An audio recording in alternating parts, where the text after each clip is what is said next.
Guys? It's the Football Take Slayer back here to slay another terrible football take. Today, instead of focusing on the club, who I feel like I disagree with a lot of the time, we're going to focus on Mark Goldbridge, who I actually think a lot of the times has decent takes, especially when it's focused towards Manchester United. But I think his takes are a bit outdated with his perspective on Manchester United. He still thinks this is the early 2000s where Manchester United are on top of world football, but it's no longer the case. So I'm going to play this one clip for you guys quick, and you guys can just listen to what he says. You think he is. As for Callum Wilson and Calvert-Lewin, look, if you're sponsored by Bupa, or you've got plenty of hospital beds, or you want to get a friend for Luke Shaw, take your pick. But they're both absolutely injury prone. No. Clip. He talks a lot about Calvert-Lewin being injury prone, and that is one of the main reasons why we can't have Calvert-Lewin. He's so injury prone. He doesn't play enough. I'm not going to sit here and argue that Calvert-Lewin doesn't have an injury track record, but I do believe that people blow it out of proportion to lengths that I just really don't understand. He had 4 straight seasons where he played 30-plus games in the Prem. Then he had 2 injury-ridden seasons where he played less than 20, which isn't ideal. You don't want that. But he's now recovered with the last 2 seasons. He's played at least 25 games plus in the Premier League for Everton. He's not as injury-prone as the media and the narratives want you to think. I don't even know why this narrative is even pushed as hard as it is. I get it. He's on the cover of whatever it is, GQ, and it seems like he doesn't focus on football as much as he should have. You can hate him for those reasons. You don't have to now push a narrative of him being overly injury prone and him not focusing on football ever. Yes, he had 2 seasons where he played less than 20 games. I think each of those seasons it was around 18. Not ideal. Many strikers have had 1 or 2 seasons where they don't play 20 games. It happens, especially with a load of games now that they're playing. Your teams are playing in the Club World Cup now during the middle of the summer in 100-degree weather. They're playing 60, 70 games. It's going to happen. There are going to be seasons where players are hurt, a little more injury prone, and they're recovering. But I don't think Calvert-Lewin is as injury prone as they want you to think. And I think a big reason why you can even ignore that narrative of he is injury prone. Mark Goldbridge says that he's injury prone. If we're sponsored by Burpee or whatever, then it makes sense. But if not, then it doesn't make sense. You're getting him on a free. Let me say that again. You are getting him on a free. You aren't spending any money on Calvert-Lewin. That's what makes this so interesting, and I don't understand.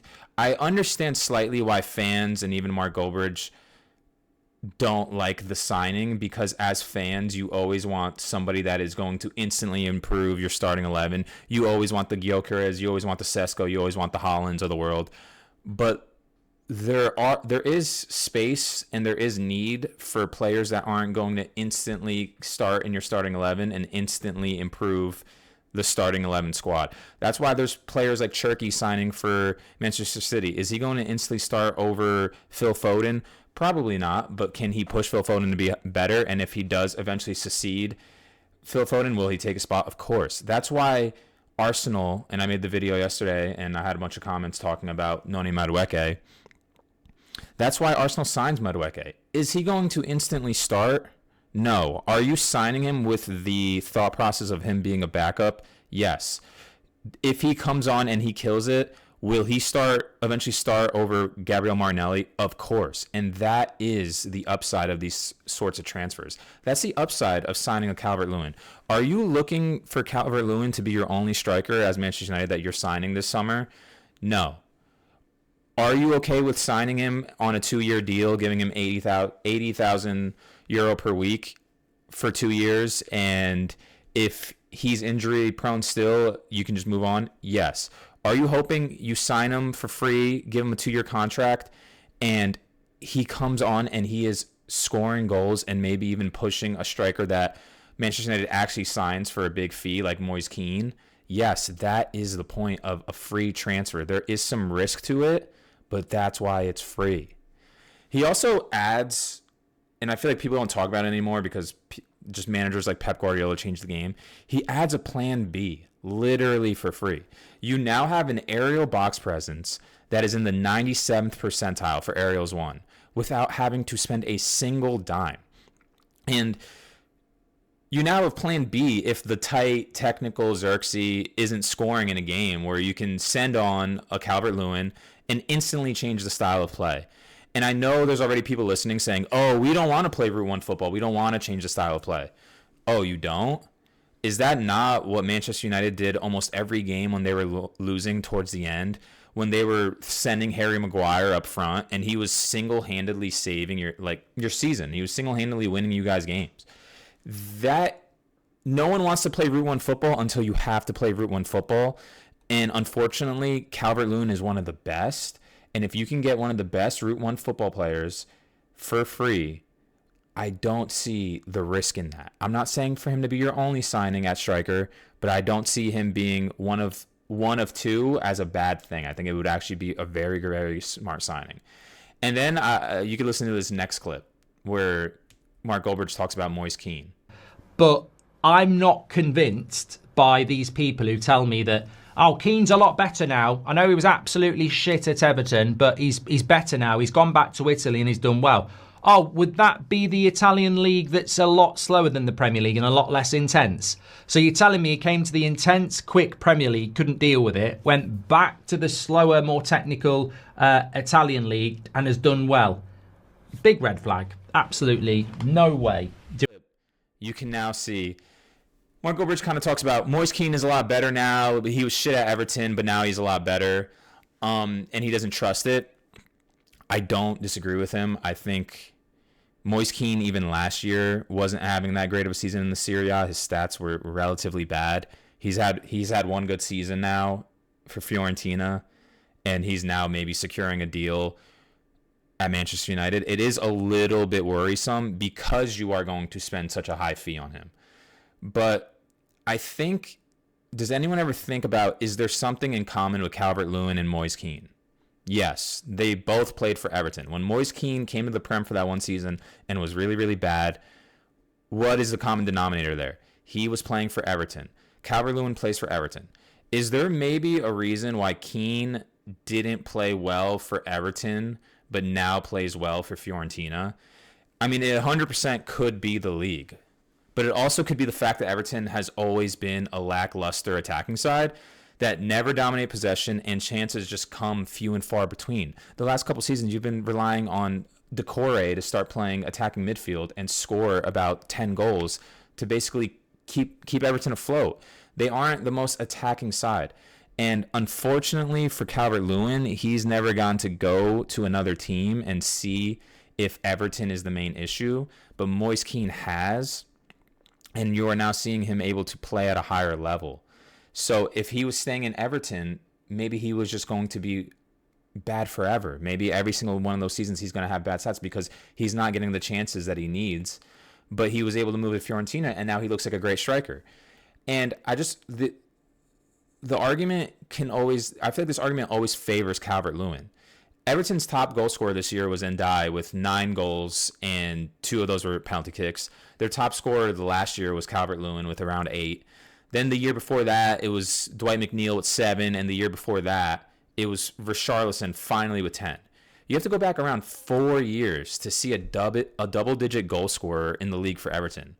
Lewin might not be the sole issue. Maybe we can have an honest conversation without narratives involved about injuries and all this, and just acknowledge that he's part of a team where their attack is extremely poor. They've been focused mainly, especially with Sean Dyche, on having a solid defense.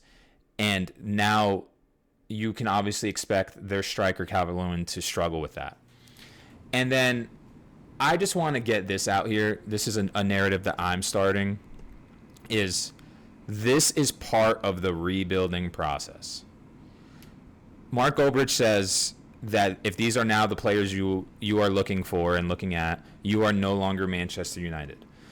Well, you are no longer Manchester United of old. You are a team that is in transition, that is trying to rebuild without any UCL money. You have to start being smart with your business. It can't be big signing after big signing where they're only coming because you're giving them €300,000 per week.